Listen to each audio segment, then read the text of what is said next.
Good morning, শুভ সকাল। আশা করি সবাই ভালো আছে, আমরাও ভালোই আছি। তো আজকে সকাল সকাল ঘুম থেকে উঠে দেখি বৃষ্টি হয়েছে। বৃষ্টি যেমন তেমন বৃষ্টি নয়, অনেক বৃষ্টি হয়েছে, মানে উঠানে জল হয়ে গেছিল।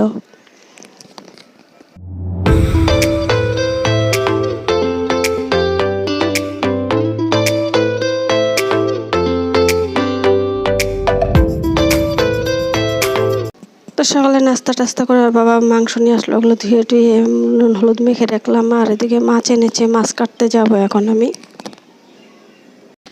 তো খাবে চিলি চিকেন, আর এদিকে মাছি কারি, আর এদিকে তোমার শাক বানিয়েছে, ডাঁটা এনেছিল, কতগুলো শাক বেরিয়েছে, ওগুলো ভাজা বসিয়েছি। আর মাছ ভাজা আমার হয়ে গেছে। আর এদিকে তরকারিটা হয়ে গেলে এদিকে বসাবো আমি তোমার চিলি চিকেন। আর এদিকে বেশি করে এনেছিল বলে আমি অর্ধেকটা চিলি চিকেন বানালাম আর অর্ধেকটা এমনি কারি বানালাম।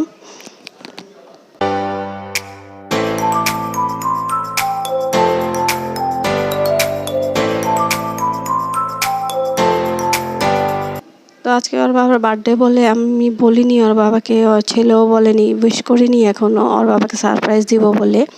তো ছেলেকে বলেছি বিকালে একটা কেক নিয়ে আসবি। আর এদিকে আমার রান্না বান্না সব শেষ হয়ে গেছে, এখন আমরা খেতে বসবো। তো ছেলে কেকটা এনেছিল, আমি সাজিয়ে রেখেছি। আর ওর বাবা আরও পিৎজা আনতে গেছে, ওর বাবাকে বলিনি, ঘরে ঢুকবে তারপর সারপ্রাইজ দিব। তো ছেলেকে বলেছি তুই ঘরে ঢোকার আগে ফোন করবি আমাকে, আমি সব রেডি করে রাখবো। তাই আমি সব রেডি করে রেখেছি। আর মেয়ে ওই দরজার সামনে দাঁড়িয়ে আছে, বাবাকে উইশ করবে, সারপ্রাইজ দিবে বলে।